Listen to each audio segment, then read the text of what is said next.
Good afternoon, ladies and gentlemen.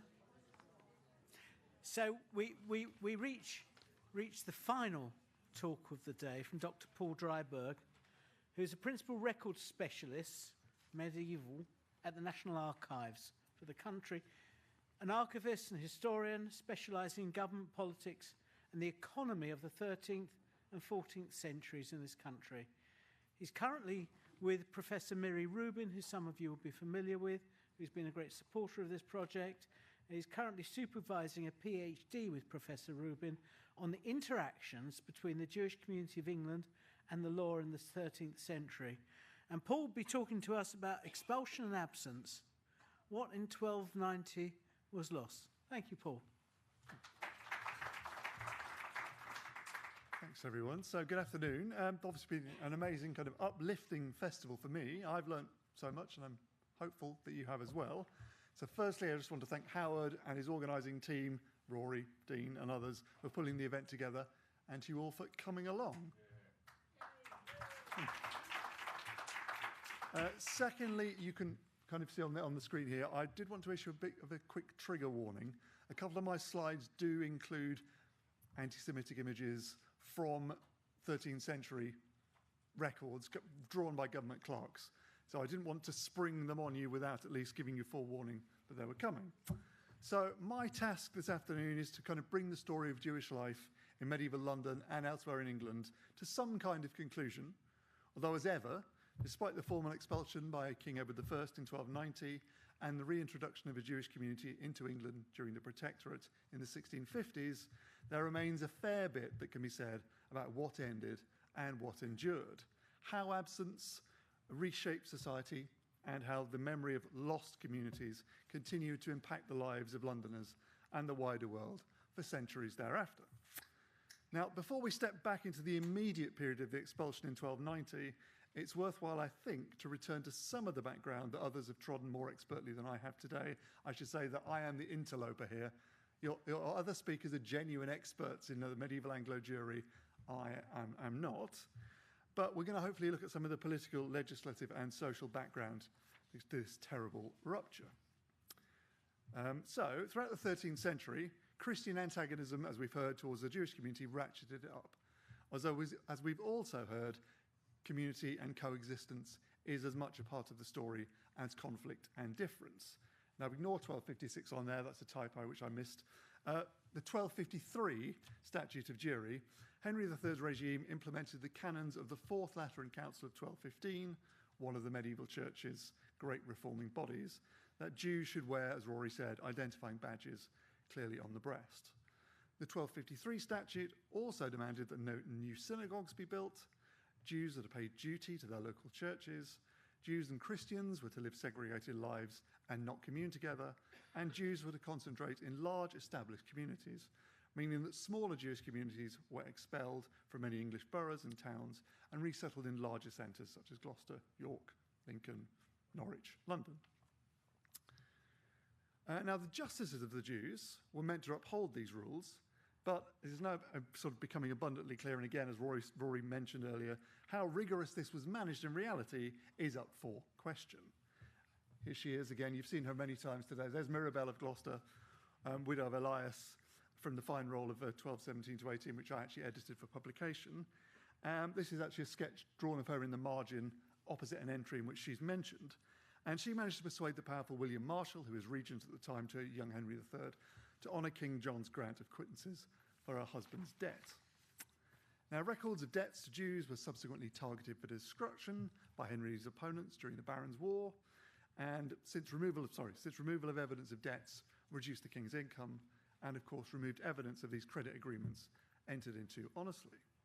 The baronial leader, Simon de Montfort, attempted to annul Christian debts to Jews during his period of control of government in 1264. Loss of records and income continued to weaken the financial position of the Jewish community on top of the financial burdens that Rory has intimated earlier. So the crown started to turn then to foreign merchants and bankers, Italians, Flemings, men from what is now France, for major loans, allowing the Jews to be treated less as financial partners and more as chattels of the crown, especially in the more ruthless way in which they were taxed. Now, following Henry III's death, And within a year of his return from crusade, the Westminster Parliament of October 1275 passed a new statute of Jewry under the direction of the new king, Edward I. Now, in the margin of the close roll of that year, you can see on the left there the Latin words De Judaeis, concerning the Jews. Now, Edward, known to his contemporaries as a great lawmaker and a king who had a sharp eye for the crown's prerogative rights, commanded his justices to enforce the statute's provisions.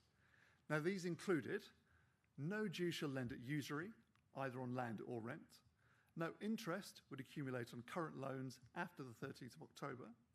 Only half the land and chattels of a Christian could be confiscated for non-payment of a debt to a Jew. No Jew could acquit a Christian of a debt without royal consent. Every Jew should again wear a distinguishing mark on his clothing, thereby reinforcing Henry III's provision in that area. All Jews over 12 years of age were to pay an annual tax of 3 pence, not an insignificant sum as we've seen, but Jews were permitted to live by lawful trade and labour.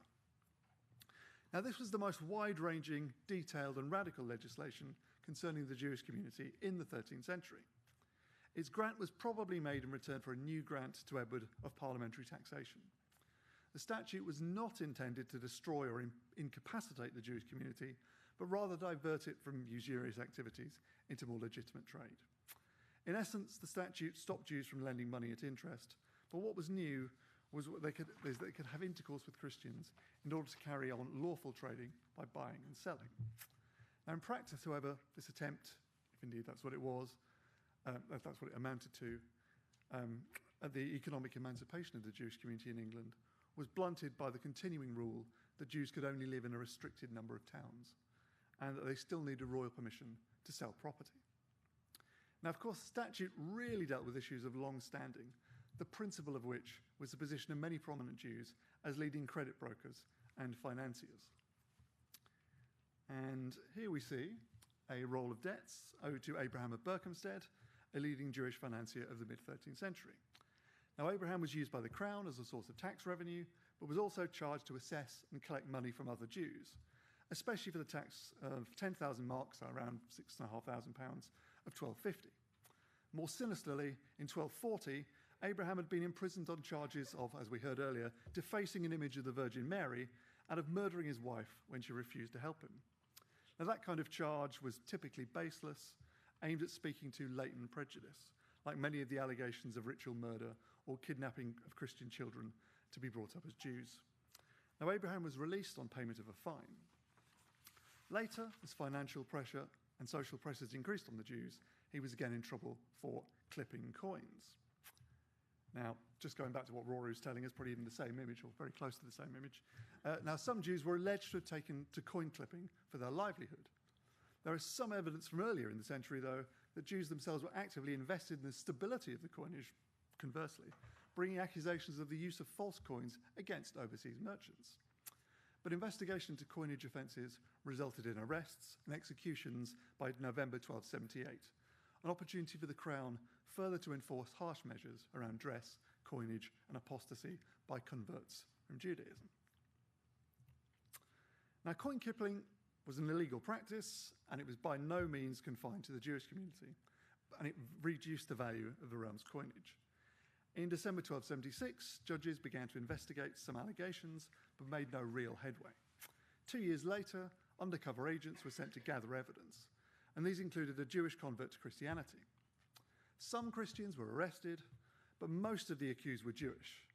Trials formally start in January 1279, and justice was swift and harsh. Over 600 Jews were imprisoned, 269 of whom were executed in London and Middlesex alone, while only 3 Christians were hanged, and the rest were released after paying some judicial penalties. On the 7th of May 1279, royal orders were issued to release those still in prison in return for payment. Now, these coin-clipping trials devastated the Jewish population and its financial resources, and they also demonstrated that the right of the Crown's protection was also broken. Now, in these circumstances, demands for the community's expulsion began to grow. Now, the Jews' credit relationships and perceived wealth were also, as we've heard, particularly from Dean this morning, significant grounds for increasing the pressure on the community. Now, Henry III increased the frequency of arbitrary taxes on the Jewish community, known as tallages, as the search for extra crown revenue was widened. Between 1230 and 1272, the Jewish community paid over 320,000 marks, just north of £200,000, tens of millions by today's standards, even more than that, in contributions to the king's coffers, mainly to meet Henry III's diplomatic and military ambitions towards the Kingdom of Sicily and his monumental building project, the shrine for his patron saint, Edward the Confessor, at Westminster Abbey. A tax of 20,000 marks, so around £13,000, was assessed by an assembly of Jews at Worcester before Lent 1241, and 6 representatives were sent from large communities and 2 from smaller ones. Aaron of York paid £175 to this collection. He was the greatest financier of Henry's reign, with business interests in over half of England's counties. And Aaron was targeted regularly by the Crown and made major donations to the building of Westminster Abbey, the Tower of London, and the Five Sisters window in York Minster. He served as archpresbyter from 1236 to 43, and his death in 1268, aged approximately 80, came after 19 years of prepayments towards death duties on his estate, which was almost ruined by Henry III. And so we're now moving to some of my trigger warning imagery.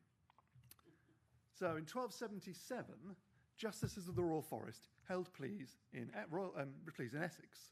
The case you can see on screen, the writing at least, relates to the killing of a deer at Colchester by Jews and Christians. Clear evidence here of the day-to-day reality of life within communities across England, where trade, criminality and pushing against oppression and neighbourhood mattered as much as religious and ethnic tensions and difference. Now, among the accused were Aaron of York's sons, Isaac and Samuel, which may explain this openly anti-Semitic caricature drawn in the margin, and as you can kind of see at the top left there, captioned Aaron, son of the devil. Now, drawn by a clerk at Westminster, no doubt aiming to impress his colleagues, this representation of how Jews were incorporated into 13th century society is the earliest image of the badge of shame, so-called badge of shame, which is a piece of yellow taffeta, 6 fingers long, 3 broad, cut to represent the shape of the tabula that bore the Ten Commandments. And that had, by this year, 1277, it had to be worn in England by every Jew aged over 7, as the Statute of Jewry laid out. Now, such hostile religious imagery and mocking of named Jews at the centre of government made its most infamous and most complex representation in this drawing at the head of a receipt roll for Jewish taxes for Norwich in 1233. If you want to find out more, the real expert on this imagery here, most recent work by Jessica Berenboom is worth seeking out. Now, as you can see, with the multiple demonic figures, it reveals deep suspicion of Jewish religion and jealousy of the wealth of men like Isaac, son of Jernet, the multi-faced figure at the top. Now, Isaac was one of Norwich's richest and most powerful residents, a moneylender, property and dock owner, and royal banker. He'd employed other Jews to collect his debts, chiefly the intensely disliked Moses or Moshe Moke and his wife Abigail, or captioned Avagaya there in the middle, which you can see depicted in the foreground. Now, while such imagery from the imagination of one Christian clerk crystallises some of the worst prejudices in pictorial form, other accusations against the Jewish community were, as we've heard, altogether more sinister.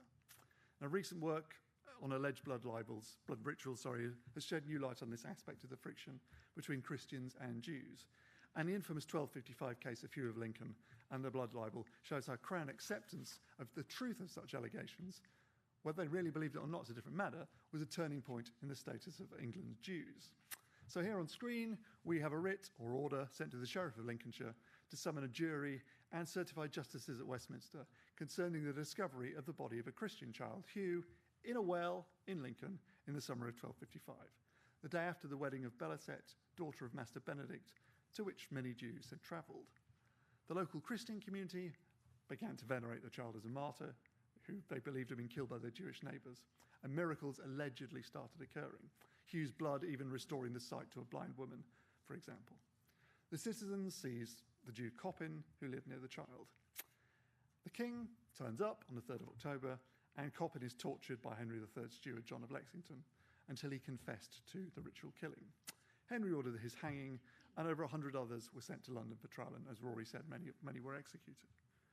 Now, only 12 such ritual murders have been alleged in England after the first in 1144 in Norwich, But this linking case was very important in changing the Crown's position and beginning the path to expulsion, since it confirmed that the Crown believed or were willing to believe these reports. Now, Hughes alleged miracles at Lincoln, inspired a popular ballad, and his story captivated the chronicler Matthew Paris, who we've heard about earlier, and he wrote about it at length, but also perpetuated falsehoods and inaccuracies. Now, famed during and after his life for Christian piety, Henry III, I can't even say this word, proselytized for his faith. He became personally invested in rather aggressively converting Jews to Christianity. So much so that, as Rory told us earlier, he founded the so-called Domus Conversorum, or House of Converts, in 1232. Now, sited in Chancery Lane, near the heart of government, the Domus housed those Jews who had converted to Christianity, both men and women. Henry's vision was that daily life would be modelled on monastic practice, with rounds of prayer, regulated diet, and enclosure. Inmates, for that's what they initially were, received a weekly allowance of 10 pence for men and 8 pence for women, which actually doesn't sound that bad. The community was overseen by a priest, who was preferably a convert himself. Now, the domus remained in use throughout the Middle Ages and well into the 18th century, would you believe? Now, before the mid-13th century, inmate numbers were small, but between 1240 and 1260, around 300 Jews converted, so approximately 7% of the total population. All of their chattels became forfeit to the Crown upon conversion.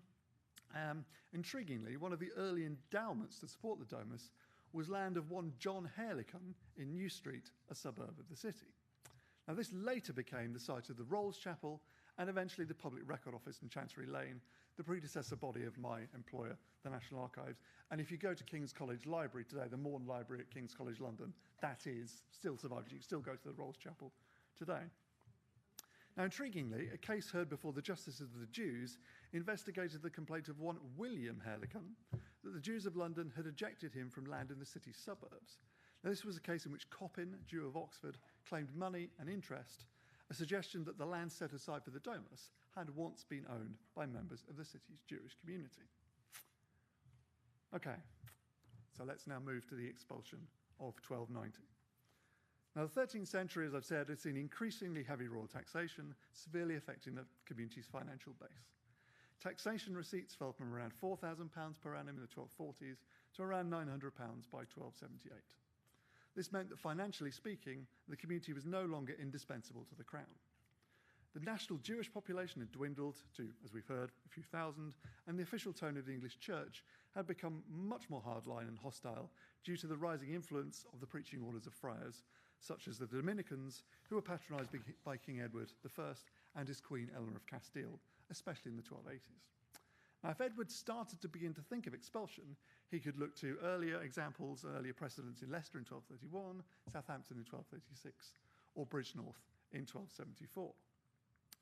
In the more immediate term, a tallage of 1287 brought in less money than expected, and the financial benefits of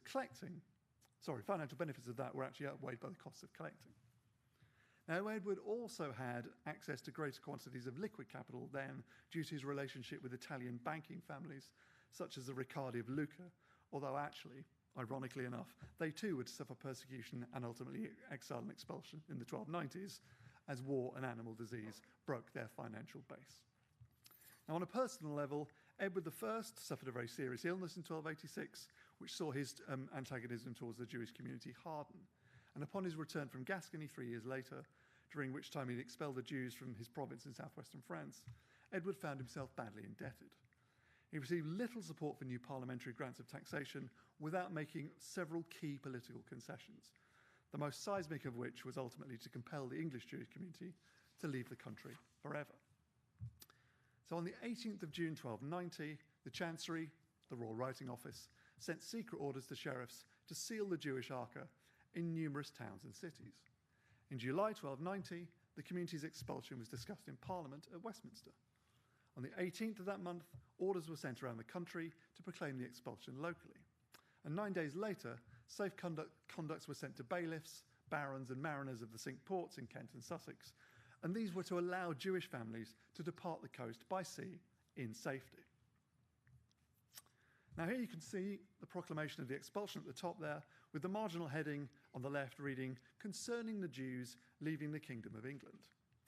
Now, general letters of safe conduct were issued for Jews to leave the realm with their wives, children, and chattels. The text, in Latin, reading that the sheriffs were to publicly proclaim and forbid anyone from causing damage or harm to those attempting to leave as they made their way towards London. And they're not on their onward journey. The king also requested that only reasonable charges be made so that their leaving would not be impeded.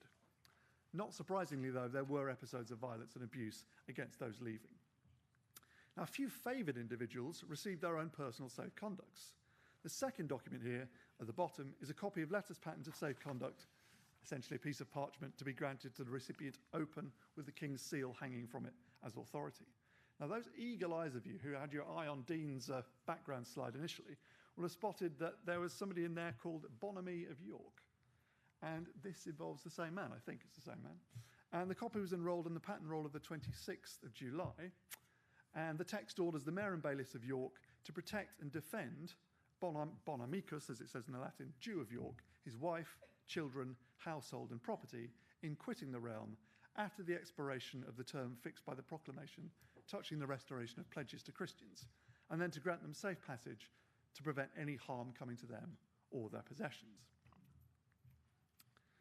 Now, Jews could take their chattels with them into exile, but their lands reverted to the crown. Pledges were also returned to their debtors.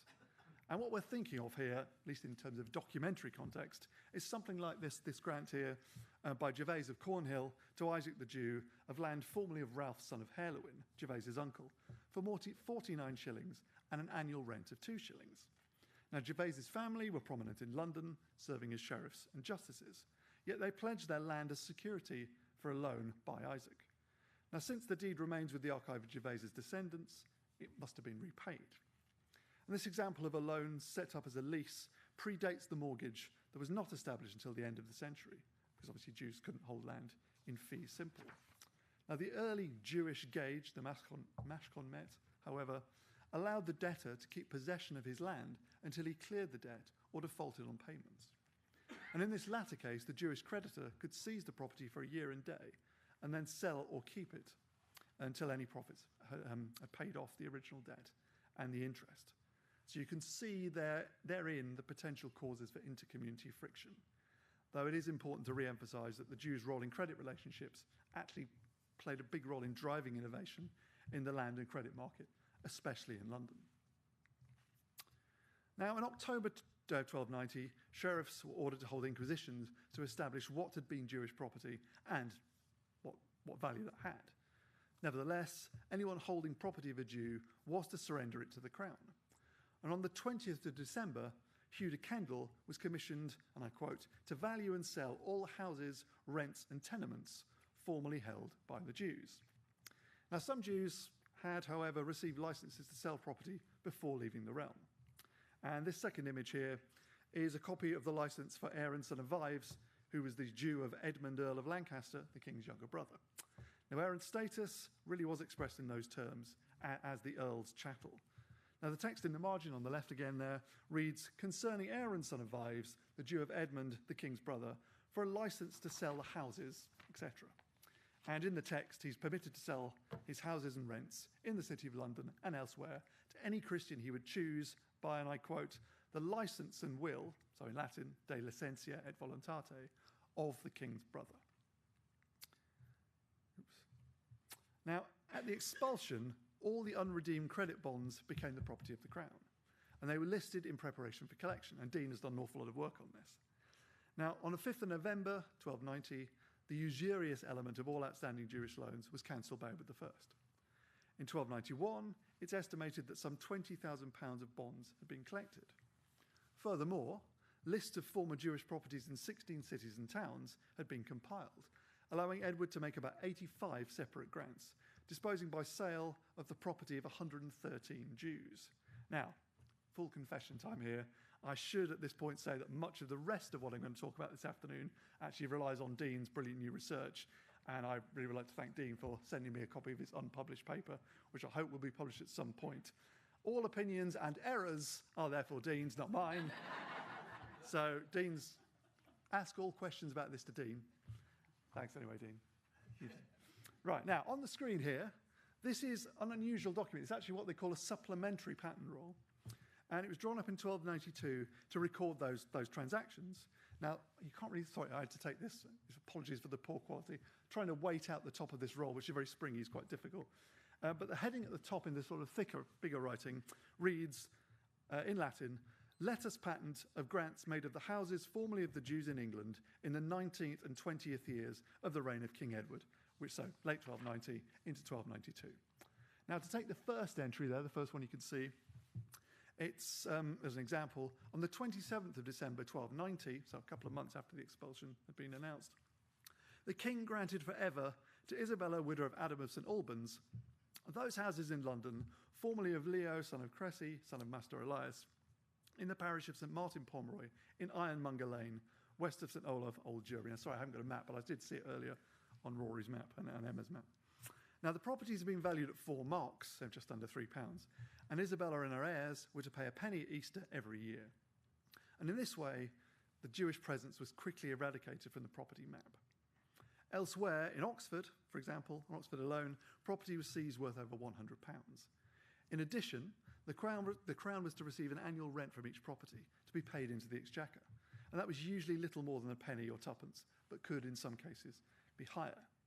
Now, outside the capital, the properties of Jews in Lincolnshire, obviously Lincolnshire, we all know it's the greatest city in the world, and this time I'm calling Dean out as a plastic Lincoln fan. I am actually from Lincoln, so I'm allowed to. Dean's not allowed to say it's the greatest city in the world. I am.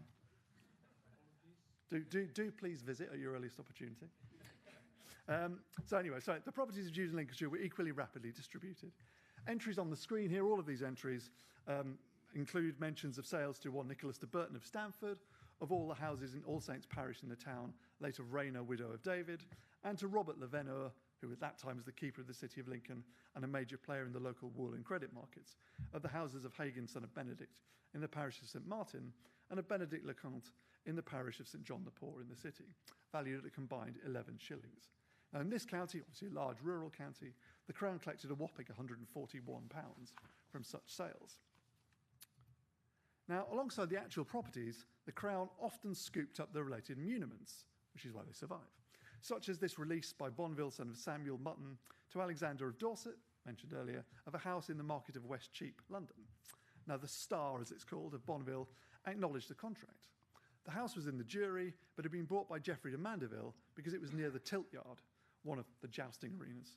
Now, when Geoffrey was killed in a joust there, the house passed to Gilbert de Walton and then to Bonneville, grandson of the original owner, Abraham, son of Muriel.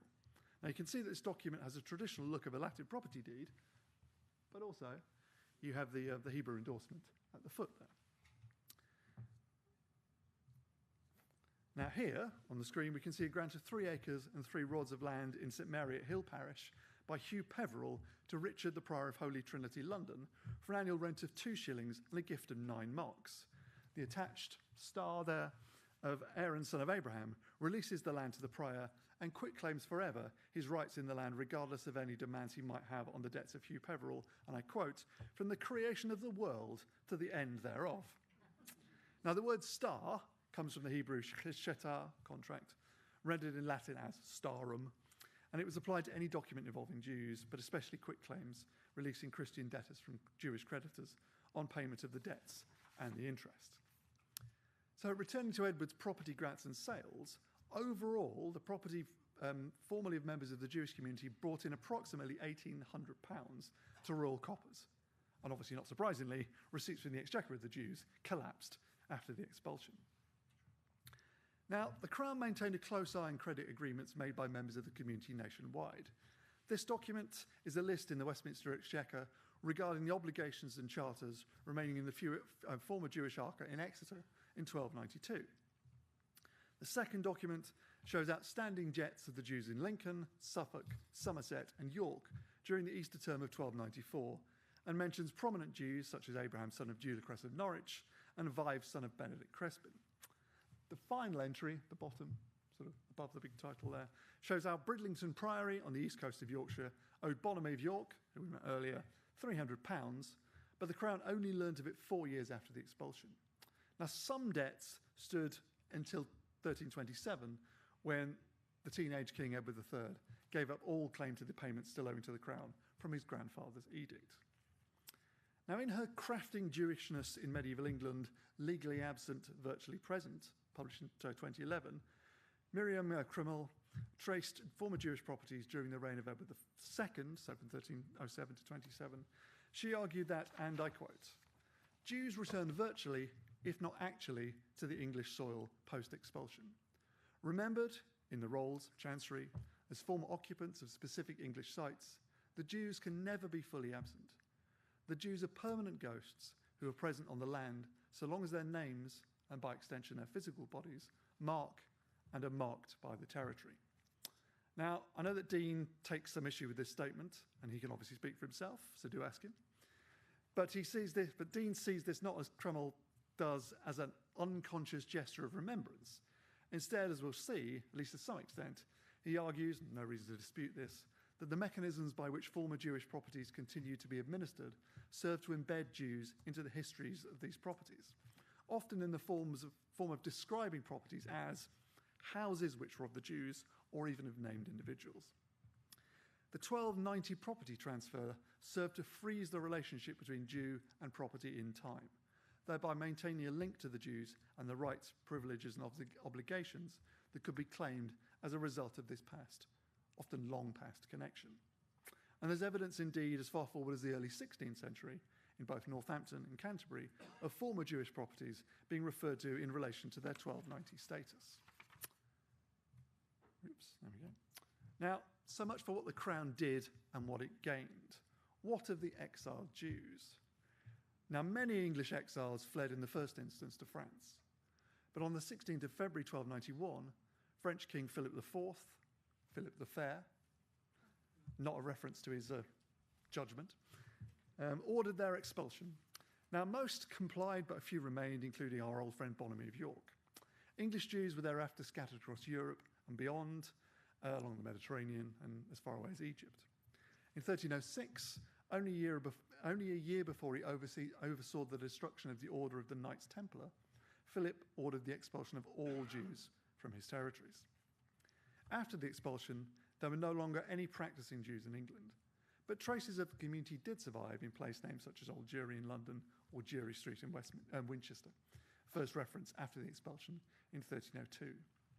There was also a very personal, physical reminder from the continued presence of those Jews who'd chosen to convert.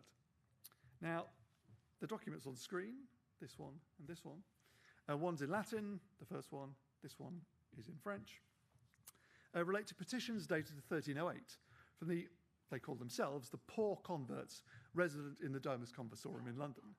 They ask Edward II that £202 4 per year granted by his father on the 16th of February 1292, quote, out of reverence for the blessed and glorious Virgin Mary, for their welfare, and that of their warden, 2 chaplains, and a clerk serving therein, should be renewed and any arrears paid.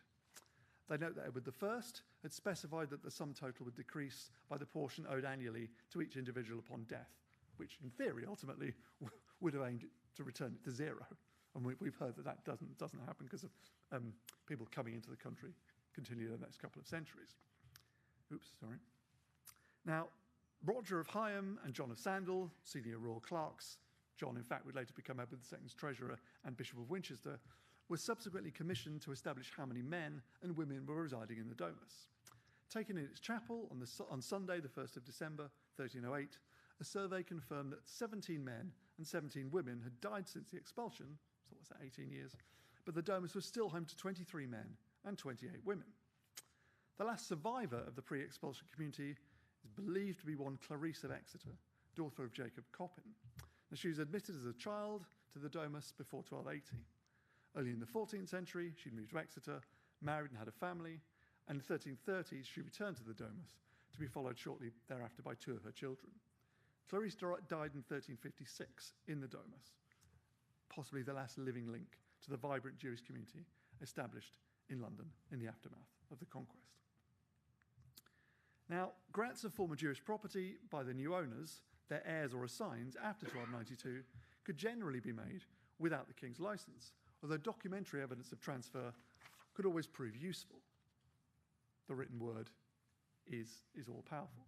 Now, not unnaturally, many owners or those to whom they dispose property might, over time, lose access to evidence of an original transaction, which meant appealing to the Crown for confirmation or even replacement of lost deeds. Now, this demonstrates the control the Crown could still exert over former Jewish properties and their identity as such. So as early as November 1314, which we have here on the screen, the abbot and convent of St James outside Northampton received letters patent from King Edward II confirming their possession of the former synagogue, Schola Judaeorum, somewhere in the middle, which I can't pick out now, somewhere over there. Those houses knocked down before entry into the former synagogue and the adjacent properties of Sarah of London in the town, valued at 14 shillings and 8pence, and granted to them by the king's late father from the escheats that fell to him on account of the exile of the Jews, in Latin, per exilium eorundem Judaeorum. Rents issuing from the former Jewish properties, and therefore the memory of the past Jewish presence, continued to be collected throughout the Middle Ages, even into the 16th century, and government continued to seek opportunities to levy them. This sometimes came as a nasty surprise to an owner generations down the line who had to appeal to government. Now, on the 25th of April 1345, as you can see here, Edward III wrote to the treasurer and barons of his exchequer, and it had been revealed to him by scrutiny of extracts taken from the rolls of chancery for the 35th year of Henry III, his great-grandfather's reign, which was 1251, and then stored in the Tower of London, that the late king had committed to one Peter My Party, it was his party and he was going to cry if he wanted to, those houses formerly of Jospinus of Bristol, due in Gloucester. Now, for entry therein, Peter had paid 100 shillings and another 2 marks to have the king's charter. He and his heirs would then pay 5 shillings annual rent thereafter. Now, Edward's officials had also discovered that Moses of Oxford and Cycloton, his wife, Solomon Beaver, Jospinus and Brunetta, his wife, and Glorietta, her sister, all Jews, had surrendered all claim to houses formerly of Jospinus of Bristol in Winch Street in Bristol, precisely described as lying between the houses of Berard le Sauvage and John de Solario, as far as the River Frome. So those of you who know Bristol might be able to mental picture there. And that Henry III had also in 1251 granted these to Peter for a similar upfront payment and an annual rent of 5 shillings. Now, it's apparent that almost a century later, the bailiffs and men of the town of Gloucester were exacting this rent and arrears, and not inconsiderable sum, at 5 shillings a year. Edward, however, ordered that the levy be suspended and the charge upon the men of Gloucester at the Exchequer removed. This was, he said, on the grounds that the original enrolments had shown no commission of the Gloucester houses to Peter and therefore gave no subsequent mandate to collect, a clear demonstration of the persistent authority of the written word and the appeal the wider populace could make to challenge officialdom on that basis. Now, elsewhere in the Middle Ages, the bailiffs of the town of Canterbury still owed 8pence per annum in the first decade of the 15th century, and in 1466, Edward IV granted diverse small sums exacted yearly at the Exchequer from properties formerly in Jewish hands to the mayor and citizens of the impoverished city of Lincoln. Now, an important distinction to note is that not all of the property that Edward I forfeited in 1290 came directly from Jewish owners. At the time, many lands and properties were pledged to the Jews, and their owners struggled to redeem them after the expulsion. So 4 tenements in Chilworthy in Devon, held by one Nicholas Woodgrave, that came to the Crown in 1290, for example, were in multiple subsequent grants described as in the king's hand by the exile of the Jews. Valued at a pricey 32 shillings, their transmission over several generations of new owners can be traced with real precision, or at least Dean has traced them with real precision, as far as the reign of King Edward IV in 1461. So even in a relatively remote corner of southwest England, therefore, the former presence and lasting absence of a Jewish community continued to be felt 2 centuries after their almost after their expulsion. Now, that's not an uncommon phenomenon, and as today's event has brilliantly shown, the memory of England's medieval Jewish community, its physical and spiritual remnants, its routines, its place within wider society, and yes, ultimately its persecution and suffering, continue to inspire and interest. And I'll end on that note, so thanks very much for listening.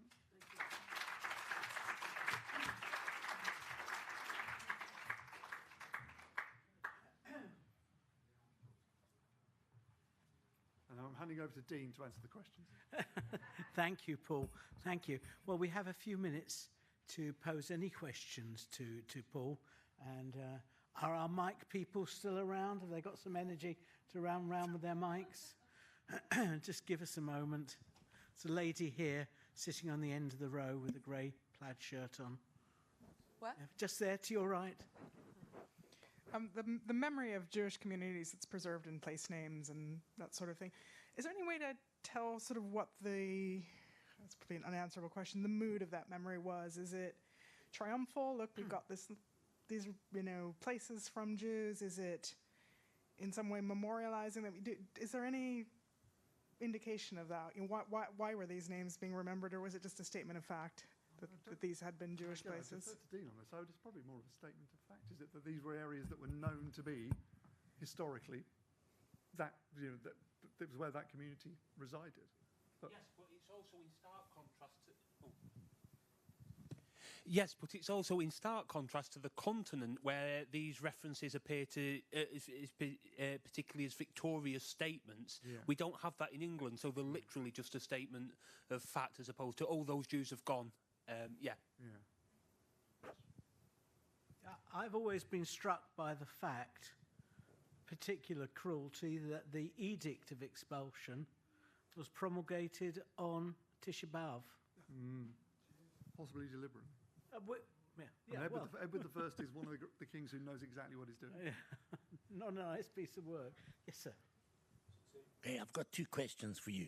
The one question is that if somebody, if the Jewish person gave over their property to a non-Jewish person, and that non-Jewish person bought the property for 1 penny in £200, so he picked up a £50,000 property for £10, let's say, okay, the guy's still getting the rent, okay, now, okay, so the thing is that the first thing I want to ask you is, was that allowed in those days, where a person could not look at the price of the land, but could just offer anything? You mean before the expulsion, presumably? Yeah, just before the expulsion. The Jews had to get rid of their land. People could have taken the land for pennies, literally. Was it actually allowed? That's the first thing I want to ask you. I mean, I doubt it, but... The next thing I want to ask you is, has anybody in modern-day Britain ever asked for a reparation or refunding of land they lost in 1299? That's above my pay grade. No, but there's one more thing I want to ask you. Can you tell us about the cherem in York, about the curse on York? Why? When I went up there, I thought it was a fallacy. And when I went up there, I was quite amazed that the massacre in York Minster was not only in Clifford's Tower, was not the end of York and British Jewry. It was like 100 years before. But the thing that really I found incredible was the thing about the cherem, about the curse on York. I mean, again, I'm going to have to defer to more expert colleagues than this. Go on, Dean. I mean, I used to live in York, but it's not something that people of York widely discuss. So. Yeah, this is total nonsense, which is invented in the 20th century. There's a thriving Jewish community in 13th century York, so it doesn't exist out before the 20th century, when it's entirely invented by the tourist board. No, that's an odd thing to invent, but then it is Yorkshire, so what do you expect? Yes, sir. Just a full 10 years before the Statute of 1275, wasn't there also a big game changer when the Pope granted a dispensation to the bankers of Lombardy to give them a dispensation against committing the mortal sin of usury? The crown then began to borrow from them, thus making the Jews' role pretty much obsolete. Is that... I don't think that's right. I mean, I've studied, but one of the areas which I have studied, particularly of Italian bankers, is the wool trade in England. And they're not allowed to charge interest. How they do it is by building interest into forward contracts, but it's not actually deliberately written, explicitly given as interest. It's like, you'll give us an extra sack, for example, for a delay in delivery. So it's not explicit. They have to hide it. So that I don't think that's right. Others may know more. But It wasn't an actual dispensation then from I don't Clement think IV. so. I thought it was too. Yeah. No, I don't think so. Okay. Another question, please. I've bored everybody now. That's good. No, not at all. There's a gentleman up there behind you, Lucy, on your left. Thanks very much. So does that mean that there were no Jews left apart from the conversion house after 1290? Yeah. Okay. And so what were the people thinking about them? Did they... Was there any social implications for the memory of the Jewish people at all? When you say social implications, what kind of thing are you thinking about? What stories they tell people about them? Ah, okay. I honestly don't know. Okay. What do I do? Is it basically a rupture? Like it's kind of gone? I'm looking at my Jewish expert colleagues here. I think in literature. Yeah. Presumably, your average Christian chronicler is happy to see them go. The chroniclers don't really mention them at all because of Eleanor of Castile's death. Yeah, yeah. So they're much more. So it sort of passes right out of trace. In terms of literature, an anti-Jewish trope emerges in the later Middle Ages, but in towns, these things don't really take off, partly because of that memory of the Jews. So no blood libel cult ever takes off. None of these things actually happen. So as with the pre-conquest period, they seem to be engaged much more with the idea of Judaism and the importance of this for the second coming than they are of actual Jews. Well, obviously, in terms of personal level, there must have been some, personal relationships, neighbourly relationships that were fractured. There must have been people, Christians in the 1290s who were losing people who were quite a big part of their lives. I don't know whether you'll be able to answer this, but I just wondered if the Jews had gone and they couldn't be persecuted, did they start persecuting other groups instead?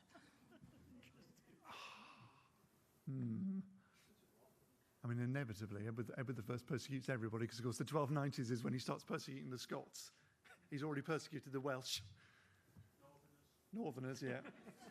In terms of religious groups, of course, it's really as you get into the later 14th century when heresy, English-based heresy, starts to become a really difficult thing. And the statute of burning heretics is the early 15th century. So it's obviously there are problems with heresy all the way through the period, but so unorthodox Christian belief is persecuted, but it tends to ramp up, I think, more from it's kind of the Black Death period onwards, when again the Black Death is such a horrific rupture for everybody, that it starts to change people's worldviews and perceptions and sharpens people's prejudices. Yes. There's a question. So following on from this gentleman's question about absence of Jewish people. I can see you. Sorry, the lights are my eyes. Sorry. There would be an absence of the people, what the Jews did economically. Yeah. So what happened if some of the roles that the Jewish people carried out were not really socially acceptable? Who did them? Or who did all those jobs? You're talking about credit relationships, I guess, here, aren't you, really? Well, all of that. Edward I, from around, when's the statutes? Merchant 1285? So from the 1280s, Edward I, this is before the expulsion, of course, starts to intervene in the credit market, and he forces Christian debtors to actually record credit and debt obligations in various local courts before officials specifically charged with making these certificates. And those for which a creditor wants to get the money back from a debtor are then sent into chancery so that the creditor has a means by which they can reclaim the debt. So effectively, of course, they're not loaning interest, or in theory they're not loaning interest, of course. But there is much greater regulation of the credit market, at least at that period, from the sort of the late mid-1280s and onwards. But in terms of other trades and occupations, obviously those that aren't associated with Jewish ritual life would be just taken up by others within the Christian community, presumably. Sorry, I just wanted to sort of share answering the question Go ahead, no, asked please, about by all means. after Jews left. That just goes into sort of my area of Please. expertise. So it isn't really something where you would exchange one prejudice for another. A lot of it exists in absence of people, as was mentioned by an earlier presenter, that you often get more anti-immigrant sentiment in places with no or low immigrant populations.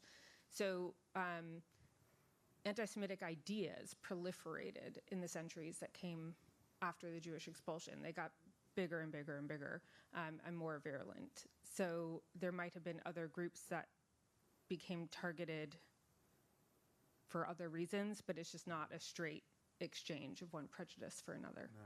And a lot of those relate to crisis, of course. So, for example, in the 1320s, the French are very explicitly kind of either kicked out or ghettoized to an extent because of the conflict between England and France, the military conflict.